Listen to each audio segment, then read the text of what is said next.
کہ یہ جو گورنمنٹ اونڈ IPPs ہیں, ان گورنمنٹ اونڈ IPPs کو جس کی گورنمنٹ کی ملکیت ہے, ان کے شیئرز ہیں, اس کے کیپیسٹی پیمنٹ اگر آپ نہیں دیں گے تو دنیا کی کون سی عدالت میں جا کر کوئی ریٹ کرے گا, پٹیشن کرے گا؟ تو کیوں جھوٹ بولتے ہو, کیوں دھوکہ دیتے ہو, کیوں فراڈ کرتے ہو؟ ہر چیز ڈویبل ہے. ناجائز مطالبے ہم نے نہیں کیے,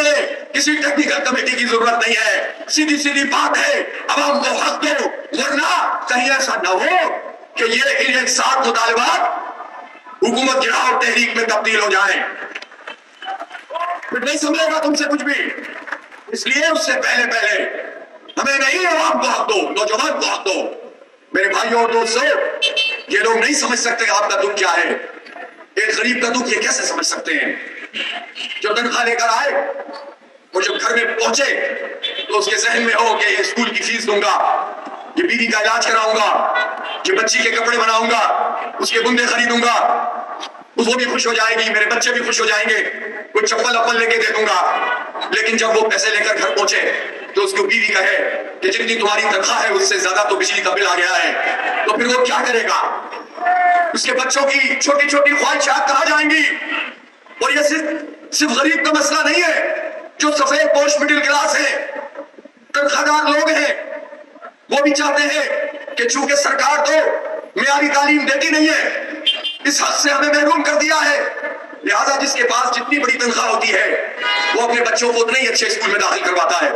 تاکہ اس کے بچے کا مستقبل روشن ہو جائے. اس کی یہ خواہش تو درست ہے, لیکن جب وہ آئے اور پہلے تو اس کے ٹیکس میں سے پیسے کٹ جائے, تنخواہ میں سے کسی کے 35%, کسی کے 25%, اور پھر اس کے بعد بچوں کی فیس اور بہت ساری ضروریات سامنے ہو اور بجلی کا بل اس کا آ جائے, اور وہ دیکھ کر وہی سر پکڑ کر بیٹھ جائے کہ اب میں یہ بچوں کی فیس کہاں سے ادا کروں گا. یہ مڈل کلاس کی بات کر رہا ہوں, یہ اچھے تنخواہ دار کی بات کر رہا ہوں. اور پھر آپ یہ بتائیے کہ اس وقت تقریباً ایسا اس ملک میں ہو گیا ہے کہ 50% لوگ تقریباً ایسے ہو گئے جن کی تنخواہ کے برابر یا اس سے زیادہ بجلی کا بل آ رہا ہے, گیس کا بل الگ ہے, ٹیکس اور الگ ہے.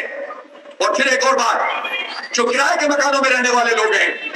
اب تقریباً سب جگہ یہ ہو گیا ہے, جس سے بات کر وہ یہ کہتا ہے کہ کرائے بہت زیادہ ہے لیکن بجلی کا بل کرائے سے بھی زیادہ آیا.